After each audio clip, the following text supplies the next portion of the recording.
नमस्कार, यो हो न्यूज 24 टेलिभिजन न्यूज 8 मा स्वागत छ। निर्वाचनमा नेपाली कांग्रेसलाई जनताले सबैभन्दा ठूलो राजनीतिक दल बनाए, तर प्रधानमन्त्री हुने अवसर संसदको तेस्रो ठूलो दलले पायो। जनादेशको आम मान्यता अनुसार नेपाली कांग्रेसले सरकारको नेतृत्व गर्नुपर्ने थियो, तर कांग्रेसका सभापति शेरबहादुर देउवा आफै अन्यल र एकांकी यात्रीको रूपमा अघि बढ्न खोज्दा उनको भागमा न गोजीको रह्यो न भुइँको टिप्न सम्भव भयो। धेरै अघि राजा ज्ञानेन्द्रले शेरबहादुर देउवालाई असक्षमको संज्ञा दिँदै प्रधानमन्त्रीबाट बर्खास्त गरेका थिए। त्यसपछि पनि कांग्रेस सभापति देउवा पटक पटक प्रधानमन्त्रीको कुर्सीमा पुगे। पछिल्लो पटक जनादेश गठबन्धनका अरू राजनीतिक शक्ति पार्टी पंक्ति सबै दाइना हुँदा पनि देउवा सामान्य मुभ गर्नबाट चुके, जसको परिणाम बारे अब कांग्रेसमा गम्भीर समीक्षा हुँदैछ। नेताहरूले सभापति सामूहिक नेतृत्वको अभ्यासबाट विमुख भई पारिवारिक सल्लाहमा रुमल्लिएको आरोप लगाइरहेका छन्। राजनीतिमा ठिक समयमा ठिक निर्णय, रणनीतिक चालबाजी, चतुर्याई, बेलाबखत छलछाम र षड्यन्त्रको प्रयोग हुन्छ। तर शेरबहादुर देउवाको हकमा उनी भाग्यले जुराएर मुखसम्म ल्याइदिए पनि करप्लक्कै खाने राजनीतिज्ञ रहेछन् भन्ने पुष्टि पनि भएको छ। सभापति देउवाले सिंगो पार्टीलाई पार्टी कार्यालयमै थन्क्याएर आफ्नो निवासबाट शंकास्पद पात्रहरूको सहयोगमा पार्टी व्यवस्थापन र आगामी राजनीतिको मार्ग तय गर्न खोज्दा यसपटक नेपाली कांग्रेस ठूलो राजनीतिक लाभ उठाउनबाट वञ्चित भयो। अब न्यूज 8 का हेडलाइन्स। नवनियुक्त प्रधानमन्त्री दाहालले राष्ट्रपतिबाट शपथ, 3 उपप्रधान सहित 8 सदस्यीय मन्त्री परिषद गठन, 3 उपप्रधानमन्त्रीले गरे पदभार ग्रहण।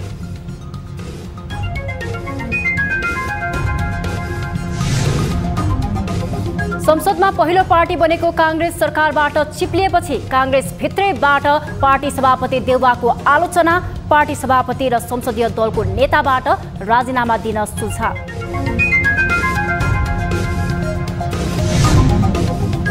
एमाले गठबन्धनमा दाहाल नेतृत्वको सरकार बनेपछि एकीकृत समाजवादी पार्टी अलमलमा, सत्ता समीकरण नमिल्दा कांग्रेस नेता रामचन्द्र पौडेलको राष्ट्रपति बन्ने आकांक्षा टुहियो।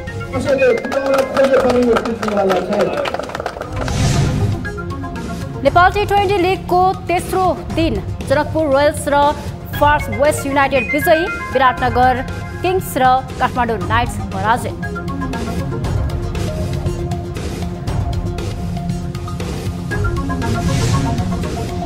र अमेरिका र क्यानाडामा चिसो आँधी सहित हिमपातका कारण मृत्यु हुनेको संख्या 38 पुग्यो, 5 करोड 50 लाख मानिस प्रभावित।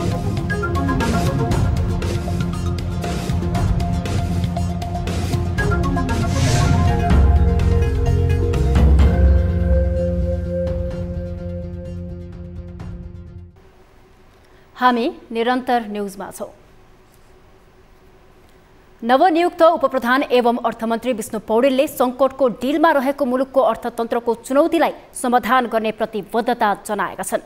सोमबार अर्थमन्त्रीको पदभार ग्रहण गर्दै अर्थमन्त्री पौडेलले यस्तो प्रतिबद्धता जनाएका हुन्। अर्थक्षेत्रका विज्ञ तथा सरोकारवालाहरू सबैको राय तथा विश्वको अनुभवलाई समेत लिए समस्या समाधानमा लाग्ने उनको भनाइ छ।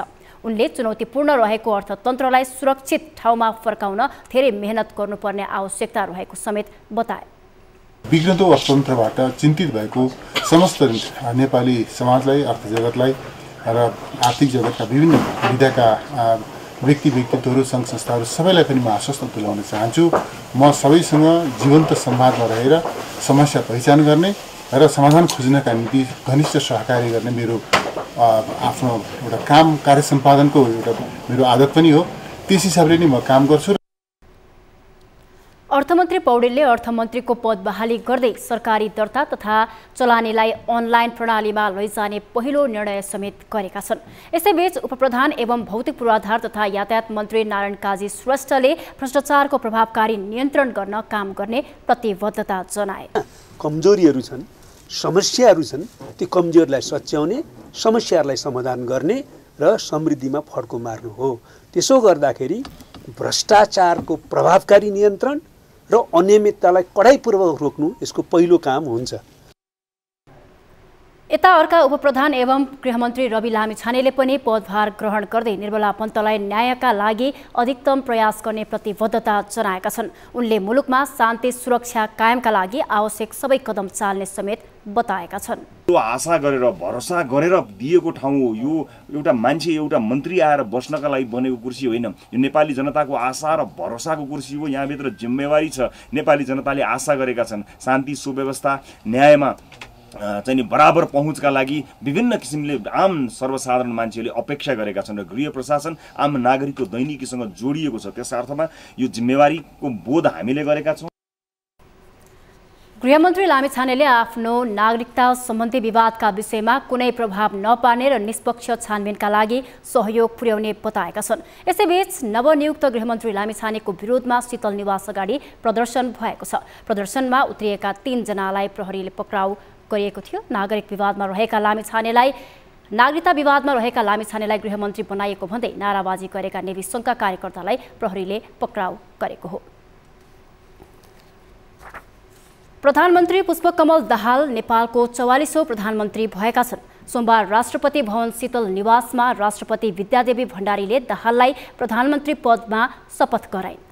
लामो समय अघिदेखि राष्ट्रिय पोसाकमा शपथ लिने परम्परालाई तोड्दै शपथ लिँदा यसअघि दाहालको आलोचना भएको थियो। तर तेस्रो पटक प्रधानमन्त्रीको शपथ लिँदै गर्दा सोमबार भने दाहाल दौरा सुरुवालमा सजिएका थिए। एक रिपोर्ट। नेकपा माओवादी केन्द्रका अध्यक्ष पुष्पकमल दाहालले यसअघि पटक पटक विभिन्न नेताहरूलाई प्रधानमन्त्री प्रस्ताव गरेका थिए। पटक पटक फलानोलाई आफूले प्रधानमन्त्री बनाएको भन्दै दाहालले भाषणबाजी पनि गर्दै हिँडे। यसपटक कांग्रेस सहितको सत्ता गठबन्धनबाट पार्टीलाई बलियो शक्ति बनाएर प्रधानमन्त्री हुने आकांक्षा दाहालको थियो। तर मङ्सिर 4 मा सम्पन्न संघ र प्रदेशको निर्वाचनमा उनले सोचे जस्तो परिणाम आएन। तर पनि तेस्रो दल बनेकैले उनी सत्ताका लागि निर्णायक बने। आलो पालो प्रधानमन्त्री बन्ने निर्वाचन अघिकै सहमति अनुसार दाहालले अन्तिम समयसम्म पनि कांग्रेस गठबन्धनबाटै पहिलो कार्यकालको प्रधानमन्त्री बन्ने प्रयत्न गरे। प्रतिगमनका विरुद्ध गठन भएको भनिएको कांग्रेस गठबन्धनबाट प्रधानमन्त्री बन्ने रणनीति सफल नभएपछि उनी आफैले करार गरेका प्रतिगामी एमालेसँग गठबन्धन कायम गरी प्रधानमन्त्री बन्न सफल भए। प्रधानमन्त्रीका लागि 138 सांसदहरूको हस्ताक्षर आवश्यक पर्नेमा दाहाल 169 जना सांसदहरूको समर्थनमा प्रधानमन्त्री नियुक्त भए। यो सहित दाहाल प्रधानमन्त्री नियुक्त भएको तेस्रो पटक हो। आइतबार प्रधानमन्त्री नियुक्त भएका दाहालले सोमबार राष्ट्रपति विद्यादेवी भण्डारीबाट शपथ लिए। नवनियुक्त प्रधानमन्त्री 68 वर्षीय दाहाल 33 वर्षदेखि पार्टीको प्रमुख पदमा रहेका छन्। नेपालको 44औं प्रधानमन्त्रीका रूपमा शपथ लिँदै गर्दा भने दाहाल नेपाली पोसाक दौरा सुरुवालमै सजिए। पहिलो पटक प्रधानमन्त्रीको शपथ लिँदा राष्ट्रिय पोसाकमा शपथ लिने परम्परालाई तोडेका थिए। दोस्रो पटक प्रधानमन्त्रीको शपथ लिँदा पनि दाहालले दौरा सुरुवाल लगाएनन्। राष्ट्रिय पोसाकको अवमूल्यन भएको भन्दै दाहालको आलोचना भएको थियो। दाहालले प्रधानमन्त्रीको शपथ लिएसँगै सोमबार नै 3 उपप्रधानमन्त्री सहित 8 सदस्यीय मन्त्री परिषद गठन भएको छ। 8 सदस्यीय मन्त्री परिषद गठन। पुष्पकमल दाहाल प्रचण्ड प्रधानमन्त्री, विष्णु प्रसाद पौडेल मन्त्री उपप्रधान एवं अर्थ, नारायण काजी श्रेष्ठ मन्त्री उपप्रधान एवं भौतिक पूर्वाधार तथा यातायात, रवि लामिछाने मन्त्री उपप्रधान एवं गृह, ज्वाला कुमारी शाह मन्त्री बिना विभागीय, दामोदर भण्डारी मन्त्री बिना विभागीय, राजेन्द्र कुमार राई मन्त्री बिना विभागीय, अब्दुल खान मन्त्री बिना विभागीय। एमाले उपाध्यक्ष पौडेल यसअघि अर्थ मन्त्रालयकै जिम्मेवारी सम्हालिसकेका छन्। माओवादी केन्द्रका वरिष्ठ उपाध्यक्ष समेत रहेका नेता श्रेष्ठले यसअघि पनि परराष्ट्र मन्त्री र गृह मन्त्रालयको जिम्मेवारी सम्हालिसकेका थिए। उपप्रधान एवं गृह मन्त्रीको जिम्मेवारी सम्हालेका लामिछाने राष्ट्रिय स्वतन्त्र पार्टीको अध्यक्ष हुन्। लामिछाने पार्टी स्थापना गरेको 6 महिनामै सरकारमा पुगेका छन्। सोमबार नै मन्त्री नियुक्त भएका ज्वाला कुमारी शाह, दामोदर भण्डारी, राजेन्द्र कुमार राई र अब्दुल खाँडको जिम्मेवारी भने तोकिएको छैन। प्रधानमन्त्री दाहाललाई एमाले सहित राष्ट्रिय स्वतन्त्र पार्टी, राप्रपा, जसपा, जनमत पार्टी, नागरिक उन्मुक्ति पार्टीले समर्थन जनाएको छ। यसअघि 2 पटक प्रधानमन्त्री हुँदा विवादित भएका दाहाललाई अहिले गणतन्त्रवादीदेखि राजतन्त्रसम्मको विचार बोकेका राजनीतिक दलहरूको साथ छ। राजावादीदेखि विचारविहीन दलहरूको सहयात्री बनेका दाहालको आगामी कार्यकाल कसरी बित्छ केही समय हेर्नै पर्नेछ। न्युज 24 टेलिभिजनका लागि राजनीतिक ब्युरो। नेपालको 44औं प्रधानमन्त्रीमा नियुक्त भएका नेकपा माओवादी केन्द्रका अध्यक्ष पुष्पकमल दाहालले सोमबार पद तथा गोपनीयताको शपथ लिएका छन्।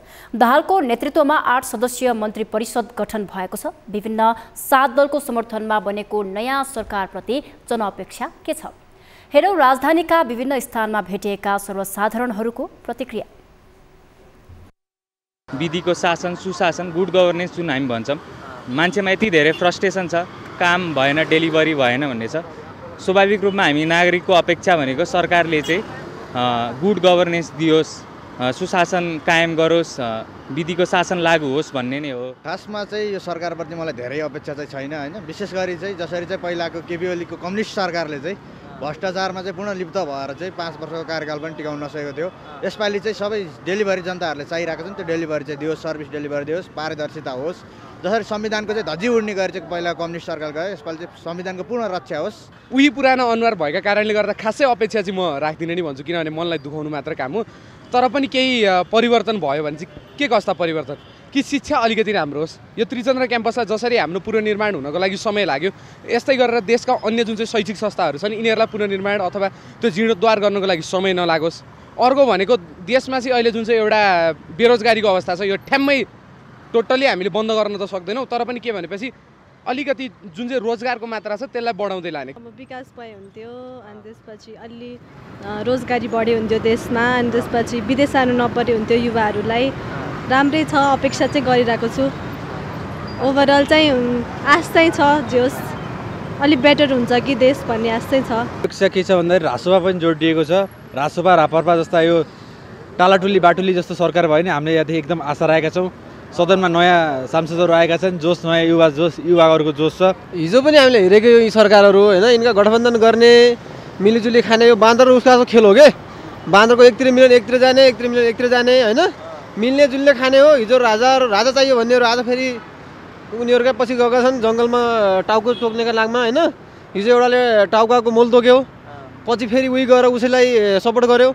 आज हिजोसम्म ज्ञानेन्द्र साईले भन्दै थिए मलाई हामीलाई राजा चाहियो, ऊ चाहिएन भनेर। अब अहिले प्रचण्डै पछि लागिरहन्। सब त्यस्तै हो हजुर, मिलजुली खाने काम हो, के गर्दैन यिनीहरूले। 2074 सालको निर्वाचनमा नेकपा एमाले प्रतिनिधि सभामा प्रत्यक्षतर्फ 80 सिट जित्दा नेपाली काङ्ग्रेसले 23 सिट मात्रै जितेको थियो। प्रत्यक्षतर्फ काङ्ग्रेसको भन्दा माओवादी केन्द्रको 13 सिट बढी थियो। तत्कालीन नेकपा विभाजनपछि सत्ता समीकरण भत्किँदा जनमत नपाएको काङ्ग्रेसले सरकारको नेतृत्व लिने सौभाग्य पायो। 2078 असार 29मा माओवादी केन्द्र, एकीकृत समाजवादी, राष्ट्रिय जनमोर्चा लगायत 5 दलीय गठबन्धनबाट काङ्ग्रेस सभापति शेरबहादुर देउवा प्रधानमन्त्री बनेका थिए। जसपा बाहिरिए पनि लोसपा सहितको गठबन्धनको बलमा यति बेला संघीय संसदमा पहिलो पार्टी बनेको काङ्ग्रेस सरकारबाट चिप्लिएपछि सभापति देउवाको काङ्ग्रेस भित्रैबाट आलोचना भइरहेको छ। एक रिपोर्ट।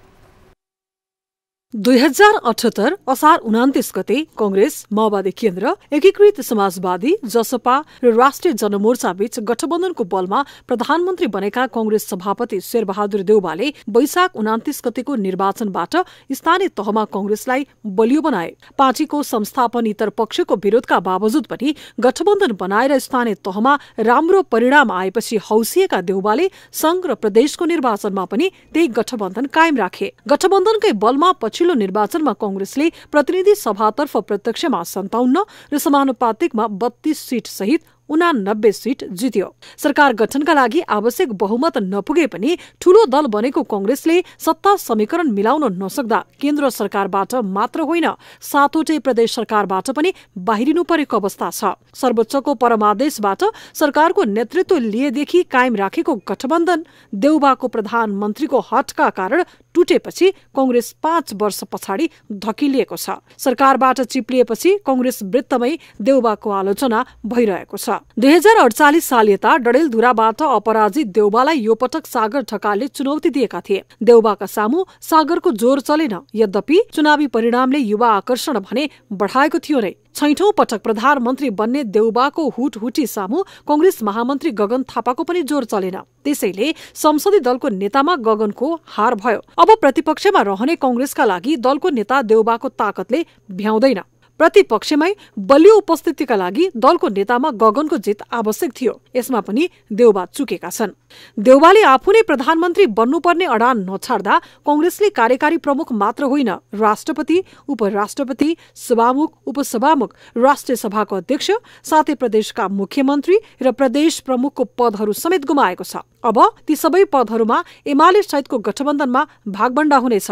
देउबाले नैतिकताको आधारमा कांग्रेस पार्टीको सभापति तथा कांग्रेस संसदीय दलको नेताबाट राजीनामा दिएर लोकतन्त्रप्रतिको निष्ठा आफूमा रहेको पुष्टि गर्नुपर्ने बेला आएको छ। देउबाले एकपटक राजनीतिक त्याग नगर्ने हो भने कांग्रेसको इतिहासमा मात्र होइन, उनको भविष्य समेत धुमिल हुनेछ। न्यूज 24 टेलिभिजनका लागि राजनीतिक ब्युरो।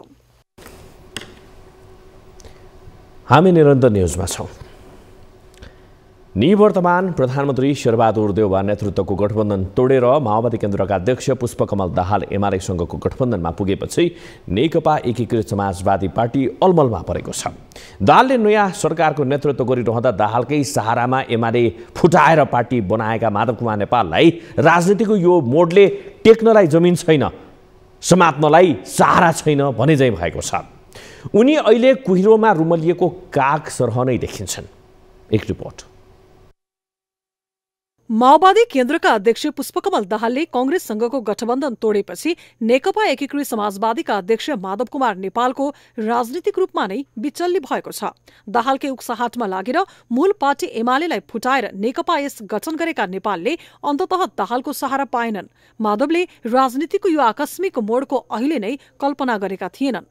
पटक पटक शीर्ष नेताहरूले गठबन्धन तोड्दैनौ भनी आश्वासन दिलाइरहेकाले पनि उनले दाहाल तत्कालै केपी ओलीको बारदलीसम्म पुग्छन् भन्ने सोचिसकेका थिएनन्। प्रधानमन्त्रीकै कारणले गठबन्धन टुट्दैन। जबसम्म संविधानमाथि र सुशासन र समृद्धिको यात्रामाथि प्रश्न चिन्ह रहन्छ, गठबन्धन जारी रहन्छ। अब गठबन्धनलाई अगाडि लगेर जानु छ। त्यसकारण गठबन्धन भन्दाखेरि गिभ एन्ड टेक हुन्छ नि। तपाईँलाई सबैको दिनलाई गठबन्धन बनाए होइन नि। उनले पनि केही पाउनुलाई गठबन्धन बनायो। ठिक छ, काङ्ग्रेस पार्टी ठुलो पार्टी छ, ठुलै पार्टी होस्, सानो पार्टी हामी पनि हुनु पाऊँ भन्ने जस्तो त्यो अधिकारै हो नि। त्यति पनि नपाएर हुन्छ त्यो। त्यस कारण चाहिँ हामीले अब हेर्नुहोस्, एउटा षड्यन्त्र हुँदैछ गठबन्धन तोड्ने, कुनै हालमा टुट्नु हुँदैन भन्ने मेरो धारणा छ। यसमा सबै साथी आयोले ठाउँ ठाउँमा भन्नुपर्छ। यो गठबन्धन टुट्नेवाला छैन, कसैले फुटाउन खोजे पनि यो टुट्नेवाला छैन। अहिले भर्खरै मात्रै पनि हामीले नेपाली कांग्रेसका सभापति, देशका प्रधानमन्त्री शेरबहादुर देउबाजी, नेकपा माओवादी केन्द्रका अध्यक्ष पुष्पकमल दाहाल प्रचण्डजी र म आफै हामी तीनैजना बसेर भर्खरै छलफल गर्यौं। यसरी सार्वजनिक रूपमा गरिएका राजनीतिक प्रतिबद्धताकै भर परेर माधव नेपालले अहिलेको परिस्थितिको पूर्ण आंकलन नगरेका हुन्। तर राजनीतिक पासामा जे पनि सम्भव बनाइदिने दाहालको चरित्रबारे नेपाल अनभिज्ञ भने थिएनन्। त्यसैले दाहाल ओलीसँग मिल्न सक्ने थोरै आशंका भने नेपालले गरेका थिए। तर पनि अन्तिम क्षणमा पनि बालवाटारले केही जुक्ति लगाएर ओलीको गठबन्धन फुटाउने रणनीतिलाई विफल बनाइदेला कि भन्ने झिनो आशा उनको थियो। तर त्यसो भएन। ओलीले दाहाललाई आफ्नो कोटभित्र थुनिदिए। दाहाल नै ओलीको शरणमा पुगेपछि अब अहिले मजदारमा फसेका छन् नेपाल। त्यसैले पनि अबको बाटो के त भनी आन्तरिक छलफलमा जुटिसकेको छ नेकपा एस। आइतबार दाहाल प्रधानमन्त्रीमा नियुक्त भएसँगै आकस्मिक बैठक बसी अब के गर्ने भन्ने बारे सामान्य छलफल भयो। पार्टीको केन्द्रीय सचिवालयको बैठकले परिस्थितिको सूक्ष्म अध्ययन गरी देश, जनता र पार्टीको हितलाई सर्वोपरि ध्यानमा राखेर अगाडि बढ्ने निर्णय गर्यो। माधव कुमार नेपालले अब विशेष गरी पार्टी सुदृढ बनाउनमा ध्यान केन्द्रित गर्ने प्रारम्भिक प्रतिक्रिया दिएका छन्। तर राजनीतिक विश्लेषकहरूको विश्लेषणलाई आधार मान्ने हो भने दाहालले नेपालको पार्टी नेकपा यसलाई व्यवस्थापन गर्ने नै छन्। कम्युनिस्ट एकताको नारासहित रणनीतिक कार्ड खेलेर दाहालले एमाले अध्यक्ष ओली र यसका अध्यक्ष नेपाललाई मिलनको बिन्दुमा पुर्याउन सक्छन्। पछिल्ला केही परिदृश्य हेर्दा ओली नेपालप्रति थोरै लचक भनेछन्। सिधै नेपालसँग कुरा नभए पनि निर्वाचन पश्चात एमाले र नेकपा यसका दोस्रो तेस्रो तहका नेताबीच सम्बन्ध सुधारका सम्भावनाबारे खोजी भइरहेको भनेछ। त्यसैले अब नेकपा यसको भविष्य कम्युनिस्ट एकताको नारालाई भाष्य बनाउँदै दाहाल र ओलीसँग सहकार्य गर्नुको दोस्रो विकल्प कम उपयुक्त देखिन्छ भनिरहेका छन् राजनीतिक विश्लेषकहरूले। पर्ख र हेरको रणनीति सहित चुपचाप बसेका नेपालले भावी कदम कुन पदमा बढाउनेछन् त्यो त केही दिनपछि नै प्रारम्भिक दृश्य देखिनेछन्। न्यूज 24 टेलिभिजनका लागि राजनीतिक ब्युरो। नेपाली कांग्रेसका वरिष्ठ नेता रामचन्द्र पौडेललाई इतिहासकै अभागी नेता भन्ने गरिन्छ। उनले प्रधानमन्त्री निर्वाचनमा लगातार 17 पटक हार बेहोरेका छन्। हारै हारको इतिहास बनाउँदै अगाडि बढेका पौडेल यस पटक भने राष्ट्रपति बन्ने पक्का जस्तै थियो। तर अन्तिम समयमा आएर उनले हातैमा आइसकेको राष्ट्रपति पद पनि गुमाएका छन्। यसले उनी साँच्चै अभागी भएको साबित भएका छन्। एक रिपोर्ट। कांग्रेस भित्रका अभागी नेता हुन् रामचन्द्र पौडेल। पार्टीमा न कहिल्यै फर्स्ट म्यान हुन पाए न त कहिल्यै कुनै ठूलो अवसर नै पाए। समकालीन साथी कांग्रेस सभापति शेरबहादुर देउबा 5 पटक प्रधानमन्त्री भइसके। 2 कार्यकाल पार्टीको फर्स्ट म्यान नै भएका छन्। तर पौडेलले 6 दशक लामो कांग्रेसको राजनीतिमा कुनै लाभको पद पाएनन्। विक्रम सम्वत 2051 सालमा सभामुख बनेको बाहेक उनले कहिल्यै कार्यकारी भूमिका पाएनन्। सम्पूर्ण जीवन कांग्रेसकै राजनीतिमा समर्पित गरेका वरिष्ठ नेता पौडेललाई एकपटक प्रधानमन्त्री बनेरै छाड्ने चाहना थियो। तर अथक प्रयास गर्दा पनि प्रधानमन्त्री बन्ने चाहना पूरा नभएपछि उनको अन्तिम इच्छा राष्ट्रपति बन्ने थियो। गत मङ्सिर 4 गते सम्पन्न निर्वाचनमा कांग्रेस सबैभन्दा ठूलो पार्टी बन्यो।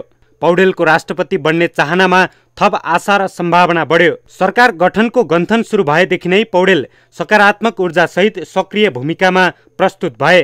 उनलाई आशा थियो माओवादीले प्रधानमन्त्री पाउँदा कांग्रेसको भागमा राष्ट्रपति पर्छ र राष्ट्रपति हुन्छु। पौडेल राष्ट्रपति बन्ने पक्का जस्तै थियो। तर जब परिस्थितिले नेकपा माओवादी केन्द्रका अध्यक्ष प्रचण्डलाई बालुवाटारबाट बालकोट पुर्यायो, रामचन्द्रको सपनामा पुनः एकपटक चिसो पानी खनियो। अघिल्लो सत्ता गठबन्धन रहँदा माओवादीले प्रधानमन्त्री पाए कांग्रेसले राष्ट्रपति पाउँथ्यो। त्यस्तो अवस्थामा पौडेल राष्ट्रपति हुन्थे। तर समीकरण फेरियो। देउबाकै दम्बका कारण पौडेलले हात परिसकेको राष्ट्रपति पद गुमाए। प्रचण्डलाई पहिलो कार्यकाल प्रधानमन्त्री दिन देउबा तयार नहुँदा पौडेलको राष्ट्रपति बन्ने अन्तिम इच्छा पनि अधुरै रह्यो। अब एमालेका अरू कोही नै राष्ट्रपति बन्नेछन्। आफूलाई पहिलो कार्यकाल प्रधानमन्त्री दिए राष्ट्रपतिमा दाबी नगर्ने माओवादीले बताएको थियो। पौडेललाई राष्ट्रपति बनाउनेमा नेकपा एकीकृत समाजवादीका अध्यक्ष माधव नेपाल पनि सकारात्मक नै थिए। तर प्रचण्डलाई पहिलो कार्यकाल प्रधानमन्त्री दिन देउबा तयार नहुँदा पौडेलको राष्ट्रपति पद खोसिए जस्तै भएको छ। पौडेलका लागि राष्ट्रपति पद माछो भ्यागुत्त बनेको छ। देउबाले आफूलाई प्रधानमन्त्री दिन तयार नभएपछि प्रचण्ड गठबन्धन तोडेर एमालेको समर्थनमा प्रधानमन्त्री बनेका छन्। नेपाली राजनीति र कांग्रेसमा पौडेल कमजोर नै भए पनि इमान जमान गुमाएका वा अरू जस्तो अरूबाट कुरा काटिने राजनीतिज्ञ भने पौडेल होइनन्। चाहे जस्तो सफलता नपाए पनि निरन्तर लागि पर्ने इमान जमान भएका नेता मानिन्छन् पौडेल। पौडेल उमेर र अनुभवका दृष्टिमा पनि पाका छन्। सम्भवतः आगामी निर्वाचनमा उम्मेद्वार पनि बन्दैनन्। उनले निर्वाचनमा भोट माग्दै पनि यो आफ्नो अन्तिम पटक हो भन्दै भनिसकेका छन्। एकपटक राज्यलाई अभिभावकत्व प्रदान गरेर राजनीतिबाट बिदा हुने पौडेलको चाहना थियो। तर पौडेलको त्यो चाहना अधुरै रह्यो। न्यूज 24 टेलिभिजनका लागि राजनीतिक ब्युरो। न्यूजहरू अझै बाँकी छन्। अब पालो ब्रेकको।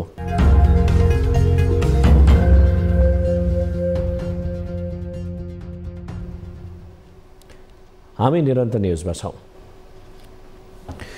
दर्शकहरू, मुलुकले यति बेला नयाँ प्रधानमन्त्री पाएको छ। नवनिर्वाचित प्रधानमन्त्री प्रचण्डले यति बेला देश र जनताको लागि पहिलो पटक मिडिया समक्ष आफ्नो प्रतिक्रिया दिनुभएको छ। आउनुहोस् सिधा प्रसारण उहाँको सो प्रतिक्रियातर्फ।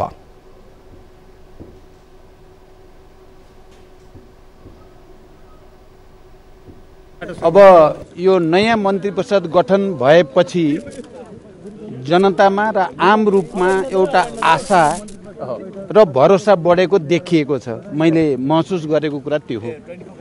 हाम्रो अगाडि, देशको अगाडि पक्कै पनि थुप्रै जटिलता र चुनौतीहरू छन्, तर यो मन्त्री परिषद जस्तो किसिमले बनेको छ र गएको निर्वाचनमा मतदानको जस्तो प्रकृति देखियो, परिणाम जस्तो देखियो, त्यसलाई समेटेको छ यो मन्त्री परिषदले र एउटा आशा जगाएको छ।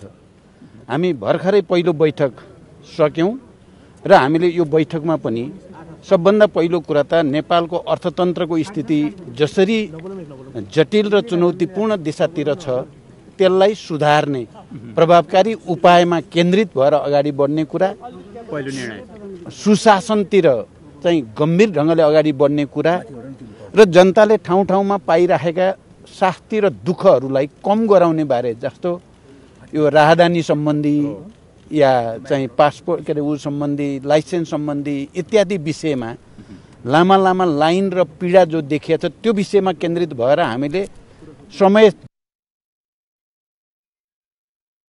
नियन्त्रण, यसलाई प्रभावतालाई सेवा दिने किसिममा हामी केन्द्रित भएका छौँ। साथसाथै हामीले अब प्रतिनिधि सभाको बैठक बोलाउने बारेमा पनि निर्णय गरेका छौँ। हामीले अब गम्भीर रूपले देशका अगाडि रहेका जनताका समस्याहरूलाई सम्बोधन गर्न केन्द्रित हुने संकल्प गरेका छौँ। तपाईमा हुटहुटी होला, केही न केही गरेर देखाउने त्यो चुनौती पनि छ, तपाईँले गर्नै पर्ने छ, तर स्वतन्त्रतापूर्वक काम गर्न सक्छु भन्ने कतिको लागिरहेको छ, किनभने गठबन्धन छ। मलाई लाग्छ अब त्यसमा सबैको नै केही नयाँ गरी छाड्ने संकल्प भएकाहरूको नै यहाँ केन्द्रीकरण भएको छ, त्यसकारण मलाई सहज लागेको छ। धन्यवाद। प्रधानमन्त्री प्रचण्डको यो पहिलो अभिव्यक्ति रहेको थियो प्रधानमन्त्री भइसके पश्चात। दर्शकहरू, अब बाँकी न्युज। काठमाडौँ उपत्यकाका बागमती, विष्णुमती, कागेश्वरी, मनोहरा, गोकर्णेश्वर लगायतका नदी किनार भने अझैसम्म पनि ढलमुक्त हुन सकेको छैन। कार्यालयको नाम अधिकार सम्पन्न बागमती छ, तर नदीमा फोहोर फाल्नेलाई कुनै कानुनी कारबाहीको दायरामा ल्याउने अधिकार समेत छैन। एक रिपोर्ट। काठमाडौँको बागमतीलाई ढलमुक्त बनाउने परियोजना सुरु भएको 28 वर्ष पूरा भयो, तर यो परियोजना नाममा मात्रै सीमित छ। यसका लागि सरकारले अहिलेसम्म 31 अर्ब भन्दा बढी बजेट विनियोजन गरे पनि बागमतीमा ढल बग्न नछोडेपछि गरिएको लगानी बालुवामा पानी खन्याए सरह भएको छ।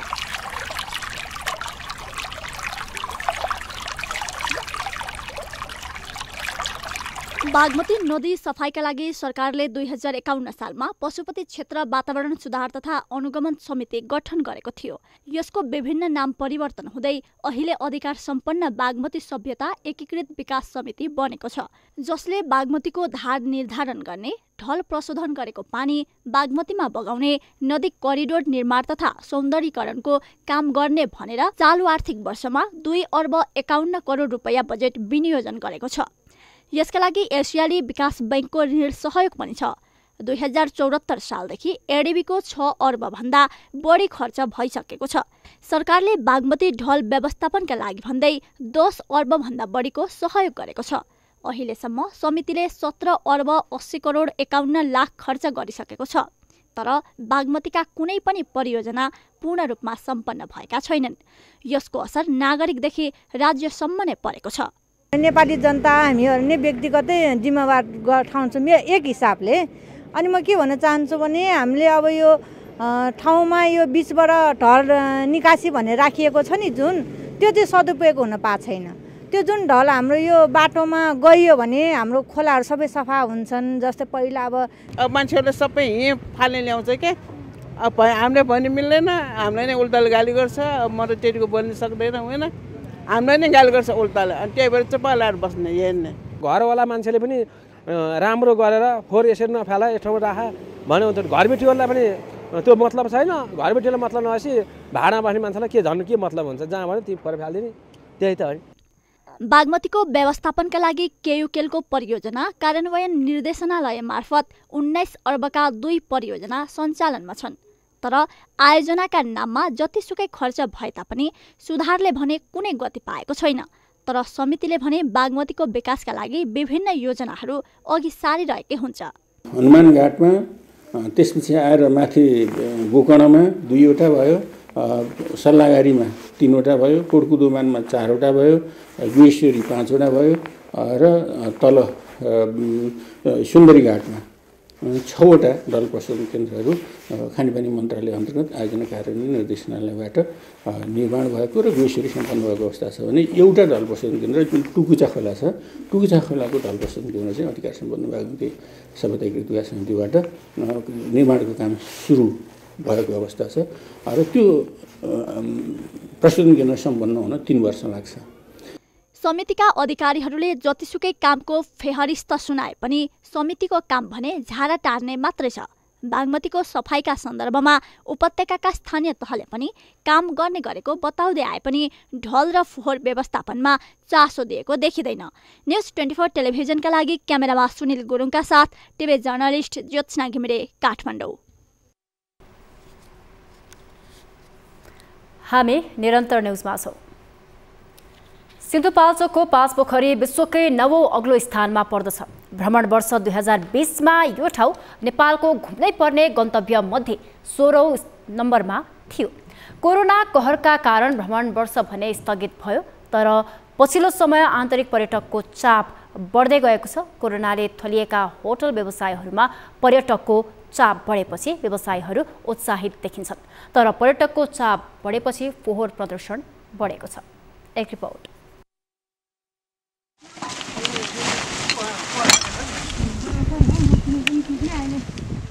सिन्धुपाल्चोकको पर्यटकीय स्थल 5 पोखरीमा आन्तरिक पर्यटक वृद्धि भएसँगै प्लास्टिक जन्य फोहोर प्रदूषण बढेको छ।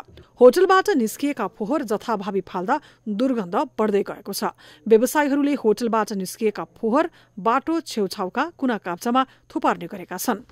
यहाँ फोहोर चाहिँ यसरी चाहिँ किन फाल्यो भने अब यहाँ फोहोर फाल्ने ठाउँ नै नभएर चाहिँ हामीले भिरको मुनि चाहिँ एउटा साइडमा चाहिँ कसैले नदेख्ने ठाउँमा चाहिँ त्यो फोहोरहरू चाहिँ एउटा होटल व्यवसायहरूले जम्मा गरेर राखेको चाहिँ हामीले हो।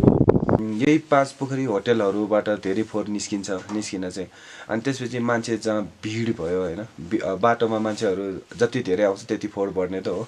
यहाँ आउने आगन्तुक पाहुना तथा स्थानीयले उत्कृष्ट पर्यटकीय गन्तव्य क्षेत्रमा सरसफाईलाई विशेष ध्यान दिन सरकारलाई सुझाउँदै आएका छन्। हालै गाउँपालिकाले सरसफाई अभियान पनि सुरु गरेको छ। सरसफाई अभियानबाट संकलन गरिएको फोहोर भोताङको फोहोर संकलन केन्द्रमा पुर्याइएको छ, तर दीर्घकालीन फोहोर व्यवस्थापनको काम भने अझै हुन सकेको छैन। होटल व्यवसायलाई सुसूचित गर्नेदेखि विभिन्न स्थानमा डस्टबिन अनिवार्य हुनुपर्ने अवधारणालाई अगाडि बढाइने स्थानीय जनप्रतिनिधिहरू बताउँछन्।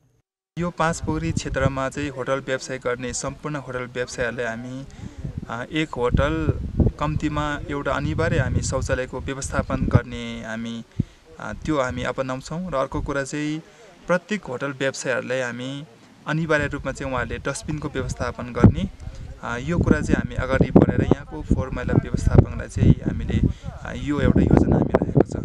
समुद्री सतहबाट 4151 मिटर उचाइमा अवस्थित 5 पोखरी प्राकृतिक मात्रै नभएर सांस्कृतिक एवं धार्मिक मान्यताका रूपमा पनि पर्यटकीय क्षेत्रका रूपमा रहेको छ। भोताङ छिम्तीदेखि 5 पोखरीसम्मको गोरेटो बाटो व्यवस्थित गरिएपछि आमायाङ्गी तथा लाङटाङ घुम्न आउने पर्यटक हेलम्बो हुँदै 5 पोखरी पुग्न थालेका छन्।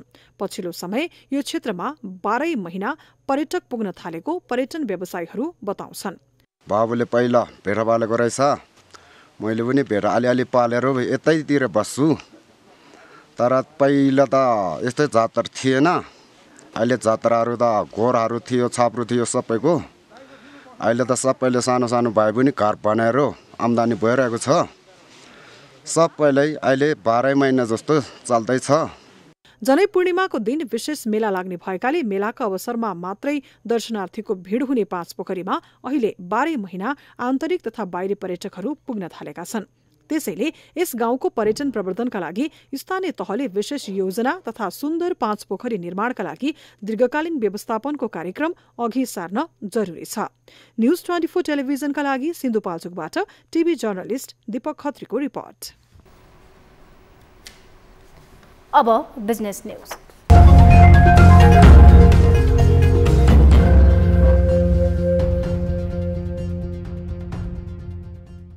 निवर्तमान अर्थमन्त्री जनार्दन शर्माले अर्थतन्त्रमा आएका ठूल्ठूला परिघटनाबाट देशलाई जोगाउन आफू सफल भएको दावी गरेका छन्।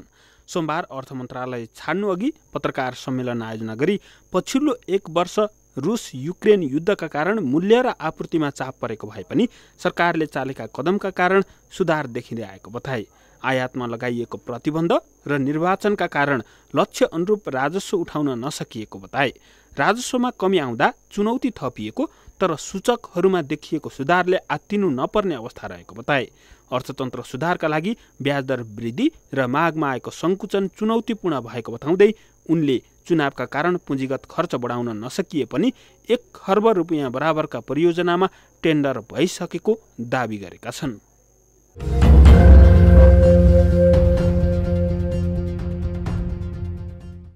अर्थमन्त्रीमा विष्णु पौडेलको कमब्याक भएपछि शेयर बजारले सकारात्मक प्रतिक्रिया देखाएको छ। पौडेल यसअघि 2 पटक अर्थमन्त्री बन्दा शेयर बजारले उचाइ चुमेको रेकर्ड भएकाले यसपटक पनि लगानीकर्तामा कन्फिडेन्स बढेकाले कारोबार रकम र परिसूचक दुवै बढेको छ। सोमबार परिसूचक नेप्से 56.86 अङ्कले बढेर 1924 बिन्दुमा पुगेको छ। कारोबार सुरु भएदेखि नै बढ्न सुरु गरेको बजारमा 2 अर्ब 9 करोड रुपियाँको शेयर किनबेच भएको छ। यसअघि 1 अर्ब रुपियाँ भन्दा कमको कारोबार हुँदै आएको थियो। एमाले नियुक्त गरेका गभर्नर महाप्रसाद अधिकारी एमालेका अर्थमन्त्री हुँदा सहयोगी भूमिकामा हुने र ब्याजदर तथा चालु पुँजी कर्जाका समस्या सम्बोधन हुने विश्वास लगानीकर्ताको छ। पौडेल समन्वयकारी भूमिका निभाउन सक्ने अर्थमन्त्रीको रूपमा चिनिन्छन्। यही कारण बजारमा विश्वसनीयता बढेर गएको लगानीकर्ताको बुझाइ छ। सोमबार कारोबारमा आएका 203 वटा कम्पनीको शेयर मूल्य बढेको छ।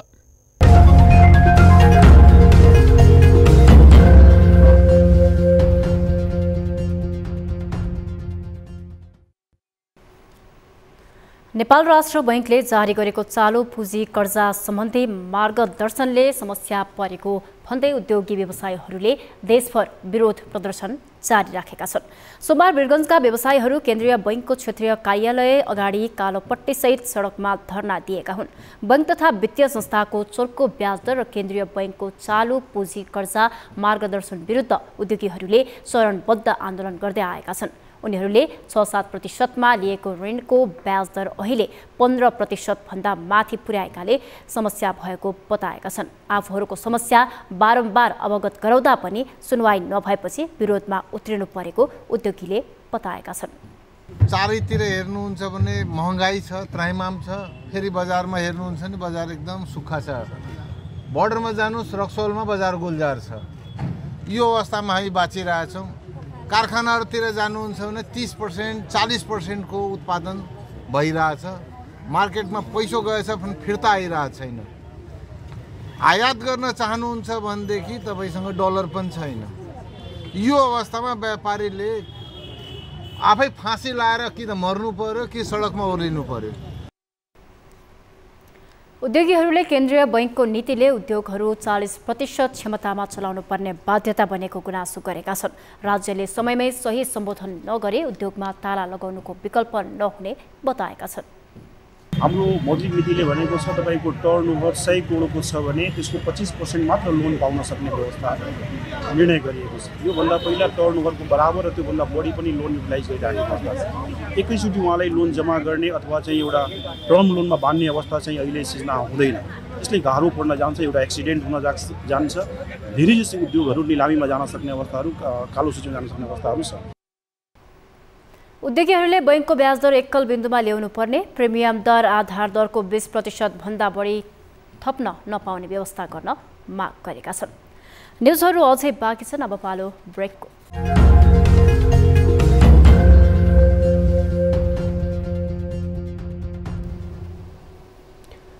हामी निरन्तर न्युजमा छौँ। अब स्पोर्ट्स न्युज।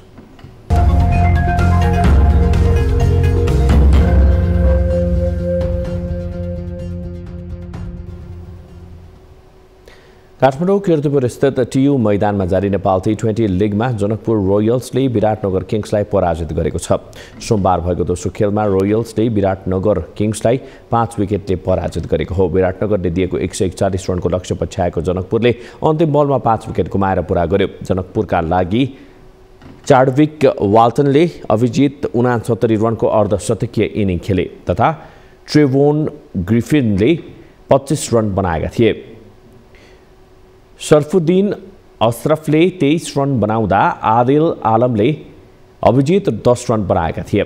अन्य ब्याट्सम्यानले दोहोरो अङ्कमा रन बनाउन सकेनन्। विराटनगरका लागि नन्दन यादव, हुसेन तलात र रिजन ढकालले समान 1-1 विकेट लिए।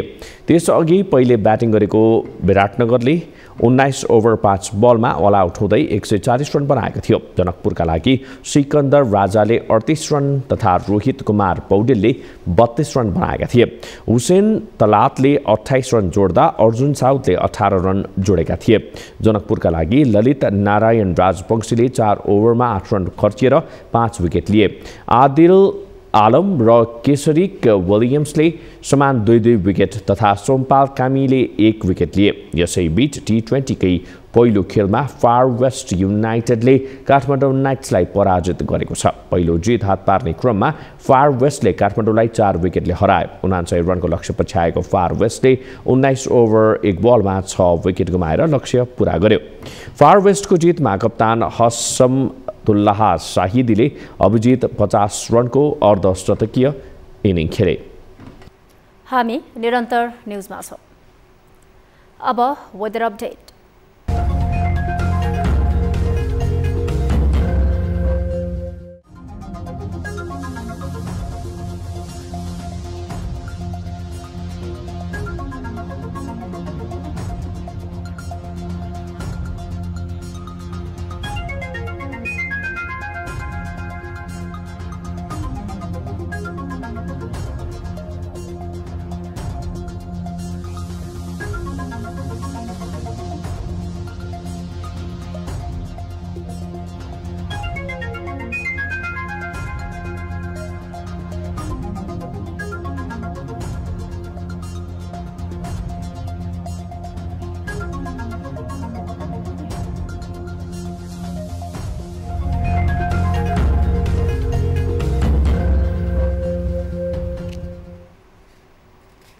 अब न्यूज 8 को अन्त्यमा पुनः हेडलाइन्स।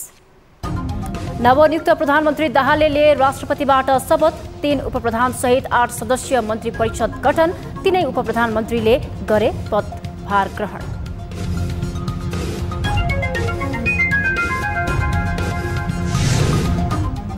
संसदमा पहिलो पार्टी बनेको कांग्रेस सरकारबाट चिप्लिएपछि कांग्रेस भित्रैबाट पार्टी सभापति देउवाको आलोचना। पार्टी सभापति र संसदीय दलको नेताबाट राजीनामा दिन सुझाव।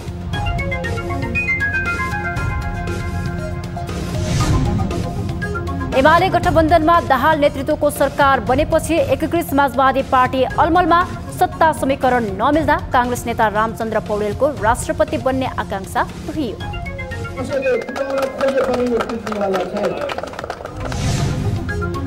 नेपाल T20 लीगको तेस्रो दिन जनकपुर रोयल्स र फार वेस्ट युनाइटेड विजयी। विराटनगर किङ्स र काठमाडौँ नाइट्स पराजित।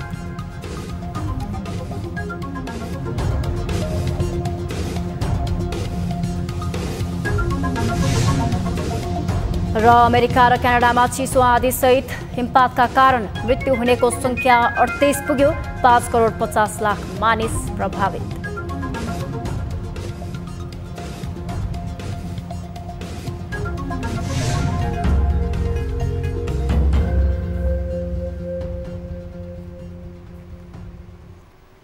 न्युज 8 अहिलेलाई यति नै। जाँदै ताली र गालीका लागि हामीले सोधेको प्रश्न।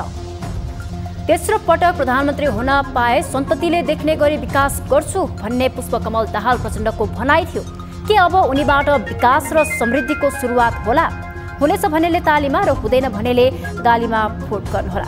हाम्रो पात्रको एपमा गएर ताली र गालीका लागि भोट गर्न सक्नुहुनेछ। थप न्युजका लागि हाम्रो वेबसाइट www.news24nepal.com हेर्नुहोला। साथै हामीलाई फेसबुक, ट्विटर र युट्युबमा पनि फलो गर्न सक्नुहुनेछ। यस्तै मोबाइल, भाइबर वा इमेलबाट 12 समस्या र गुनासो गर्न सक्नुहुनेछ। अहिलेलाई बिदा दिनुहोस्। हामी निरन्तर न्युजमा छौँ। नमस्ते।